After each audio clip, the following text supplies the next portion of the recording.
Hello friends, welcome to Raji kitchen. இன்றைக்கி உருளைக்கிழங்குல ஒரு evening snacks எப்படி செய்யணும்னு பார்க்கலாம். வாங்க வீடியோக்குள்ளே போகலாம். அதுக்கு முன்னாடி ஷேர் பண்ணுங்கள், லைக் ஒன்று கொடுத்துடுங்க. உருளைக்கிழங்கு நல்லா மொறுன்னு கரகரன்னு இருக்குதுங்க. இதை பாருங்கள், உடச்சி பார்த்தா எவ்வளோ மேலே கரகரன்னு இருக்குது, உள்ளே சாஃப்டாக இருக்குது. சாஸ் வச்சு தக்காளி சாஸ் வச்சு தொட்டு சாப்பிட்டா செம்ம டேஸ்டியாக இருக்கும். உருளைக்கிழங்கு இந்த மாதிரி அரிஞ்சு நல்லா கொதிக்கிற தண்ணியில் போட்டு கொஞ்சம் உப்பு போட்டு எடுத்து வச்சுட்டேங்க. ஒரு 10 நிமிஷம் ஊறட்டும். அதுக்கப்புறம் இதை வடிகட்டி தனியாக எடுத்து வச்சுக்கோங்க. நான் வந்து இது ரொம்ப சிம்பிளானதான டேஸ்ட்டான உருளைக்கிழங்குங்க. ஒரு 3 ஸ்பூன் மிளகாய்த்தூள், ஒரு ஸ்பூன் உப்பு, 4 ஸ்பூன் அரிசி மாவு, அவ்வளோதாங்க இதுக்கு தேவை.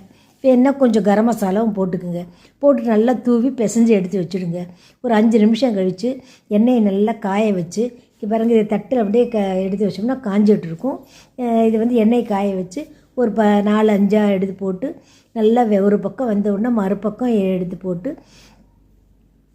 திருப்பி போட்டு எடுத்து செட் பண்ணி பாருங்கள். ரொம்ப ரொம்ப டேஸ்டியான ஒரு ஈவினிங் ஸ்நாக்ஸுங்க இது. இது மேலெல்லாம் ஒரு கொஞ்சம் நேரம் ஒரு மணி நேரம் 2 மணி நேரம் ஆனால் வதன்னு போயிடும். சுட சாப்பிட்றதுக்கு இது டேஸ்ட்டானதுங்க. இது செஞ்சு பார்த்துட்டு கமெண்ட் பண்ணுங்கள். எவ்வளோ கரகரன்னு இருக்குது பார்த்தீங்களா? தேங்க்யூ.